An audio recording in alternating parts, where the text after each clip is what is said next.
Bem-vindo a Parque de Babel, uma distopia autobiográfica de uma prostituta cibernética descerebrada.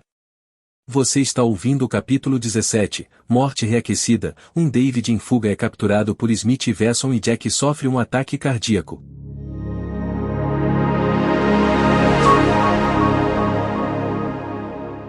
Enquanto ainda estávamos tagarelando em nossa casa na árvore, David era agora um fugitivo, sem um local definido para a recepção. Na saída de trás do palco, ele foi recebido apenas pelo frio invernal e por um cachorro de rua que fez xixi na perna dele, ou será que ele fez xixi nas calças? Ele gostaria de cair em braços reconfortantes para resmungar suas experiências enquanto soluçava em um estado semi-acordado, mas tinha medo que ninguém acreditasse nele se houvesse um despertar disso tudo. Assim, ele só conseguia trotar pelo parque vazio, cujas lâmpadas de arco altas banhavam os rostos dos visitantes com uma luz amarelo pálida e lhes davam uma aparência fantasmagórica. Um carro se aproximou. Aí está ele. Smith disse a Wesson antes de pararem ao lado de David e o jogarem no banco de trás. Isso é sequestro. Cale a boca. Wesson fechou a porta com força. Eles dirigiram por algumas esquinas e arrastaram David até a guarita. Espere aqui. Walter, Pepe, você é o David? Ele fez que sim com a cabeça e perguntou. Pepe. David se perguntou o que aconteceria em seguida. Foram para uma sala escura, ficando atrás da vidraça onde um vovô estava sendo interrogado pela polícia. Você conhece esse homem? É o meu sogro. Por que ele está aqui?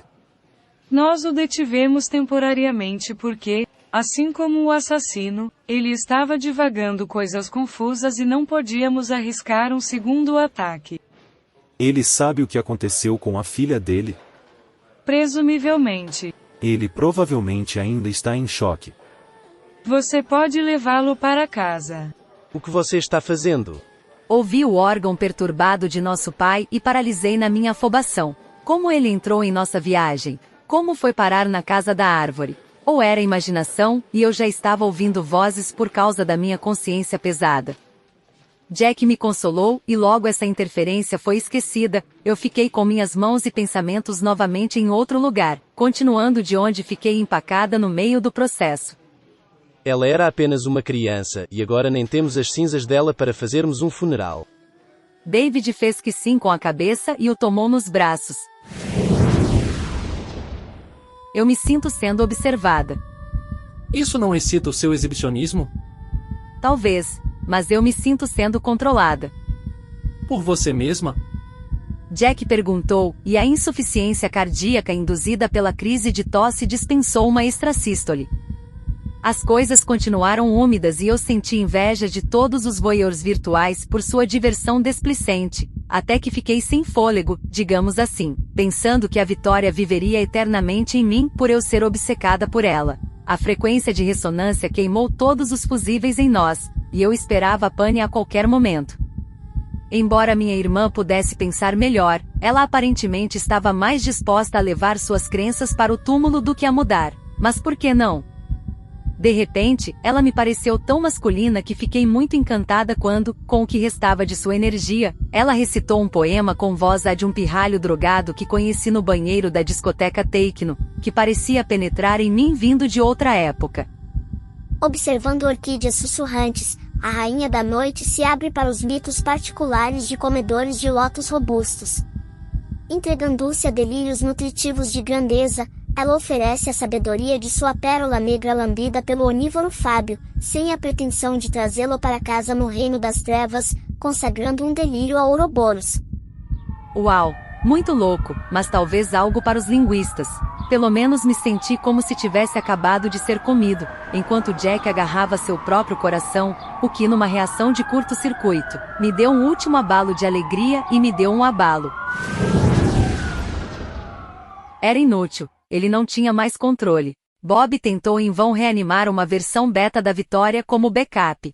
Jack havia desaparecido sem deixar rastros. As cinzas dele fumegavam pacificamente enquanto as chamas piscavam ao redor e o corpo de bombeiros do parque trabalhava involuntariamente horas extras. A perícia não encontrou evidências de um segundo ataque, e o Harakiri estava além do horizonte da equipe. a imprensa noticiou. Chefe do parque é eletrocutado após falha elétrica.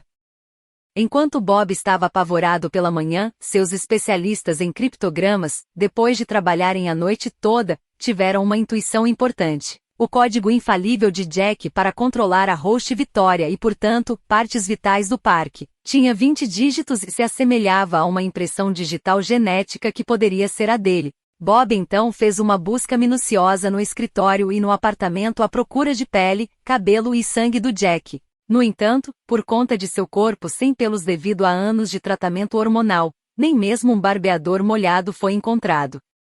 Meu pai achava que a própria vida era parecida com um carteado de paciência, tendo apenas algumas combinações bem-sucedidas e onde era fácil entrar em uma situação em que não havia mais movimentos válidos.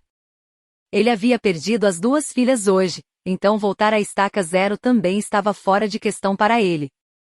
Bob se solidarizou com ele e David, que colocou o relógio do parque em sua mão. Bob deu a si mesmo e a eles a esperança de encontrar algo que pudesse restaurar o código de Jack, a fim de obter assim acesso ao computador central, que ainda estava funcionando em modo de espera com alguma energia de emergência residual. Ele suspeitava que havia química entre mim e esta bateria. Ainda por cima, ele tinha que fazer um discurso sobre biotecnologia e clonagem daqui a poucas horas, e sua piada de que ele próprio também era uma edição revisada não arrancou um sorriso de nenhum dos dois, que agora estavam fora de si e só queriam ir embora.